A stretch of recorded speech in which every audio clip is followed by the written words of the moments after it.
दोस्तों railway teacher भर्ती के लिए अगर आपने फॉर्म भरा है या भरना चाहते हैं पीआरटी टीजीटी पीजीटी के मामले में, तो आप एक क्वेश्चन आपके दिमाग में बहुत आ रहा होगा कि हमारा एग्जाम कब होगा, एग्जाम सेंटर कहां पर पड़ेगा और वो किस तरीके से डिसाइड होगा, और कुछ आपके लिए कुछ स्पेशल चीजें हैं वो भी मैं आपको बताना चाहूंगा। अच्छा, जो भी आपको अपडेट आ रहे हैं सारे हम आपको टेलीग्राम ग्रुप पे दे रहे हैं, और रेलवे टीचर के लिए बहुत सारे नोट्स भी मैं तैयार कर रहा हूं जो आपको यहां पर दूंगा। तो आप Deepak Himanshu sir textbook Telegram में जुड़ जाइएगा। और अगर आप लोग निःशुल्क क्लासेस चाहते हैं तो यूट्यूब पर जो आपका यहाँ पर टेट पीआरटी चैनल है टेक्स्ट बुक का, इसके यूट्यूब पर मैंने क्लासेस शुरू कर दी है। सुबह के 10 बजे प्रतिदिन हम करेंगे प्रोफेशनल एबिलिटी का 50 मार्क्स पीआरटी टीजीटी पीजीटी के लिए। इसके लिए भी जुड़ जाना चाहते हैं आप जुड़ सकते हैं। अगर आप बहुत सीरियस हैं एग्जाम के प्रति और रेलवे टीचर का बैच लेना चाहते हैं तो रेलवे टीचर पीआरटी या रेलवे टीचर टीजीटी पीजीटी ये दो बैचेज अवेलेबल है।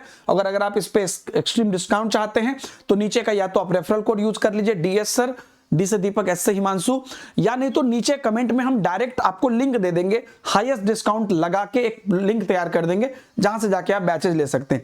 मेन मुद्दे पर आते हैं दोस्तों, एग्जाम डेट जो है आपको उसको लेकर जो अपडेट आ रही है उसके हिसाब से मैं आपको बता दूं कि जब आपका एग्जाम है ये आपको अप्रैल के लास्ट वीक में, ठीक है, ध्यान रखिएगा, अप्रैल के लास्ट वीक में 20 अप्रैल के बाद होने की संभावना बताई जा रही है। इनफैक्ट ये भी हो सकता है कि अगर सारा प्रोसेस सही रहा तो ये आपको नॉर्मली ये 2-2.5 महीने का समय देते हैं जो स्टैंडर्ड टाइम है, तो यही आप टाइम मान के चलिए कि उसके 2-4-5 दिन आगे या पीछे ये होने की संभावना है। और एग्जाम सेंटर के बारे में ये वाला पॉइंट पहले आप पढ़िए कि city centre allocation for CBT will depend upon technical and logistic visibility, candidate may have to travel other cities state for attending CBT.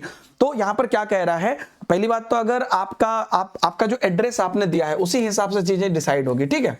अगर आपका एड्रेस का जो लोकेशन है वो ऐसा है जहां पर वो आपको सेंटर मिल जा रहा है तो आपको वहीं पे हो जाएगा, समझ रहे हैं आप। लेकिन ऐसा भी संभव है कि आपको किसी दूसरे लोकेशन पर एग्जाम देने जाना पड़ सकता है, और ये बात आपको तकरीबन मान के चलिए कि वो 15 से 20 दिन पहले आपको बता देंगे इस बारे में कि आपका एग्जैक्ट सेंटर कहां पड़ा है। तो एड्रेस के अकॉर्डिंगली ही वो देखेंगे, पहले तो नियरेस्ट ही कोशिश करेंगे।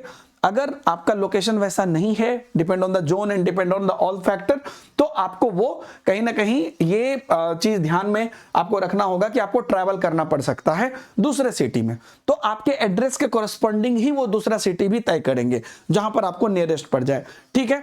एक और चीज यहां पर मैं आपको बता देता हूं कि एक यहां पर पॉइंट उन्होंने ये भी लिखा है कि अगर आप SC ST कैटेगरी से आते हैं तो आप फ्री स्लीपर क्लासेस रेलवे पास आपको यहां पर मिल जाएगा, है ना। वहां पर आप फ्री ट्रैवल अवेल कर सकते हैं, आपको वहां पर जो है यस सेलेक्ट करना पड़ेगा और आपको मिल जाएगा अगर आप SC ST से हैं तो।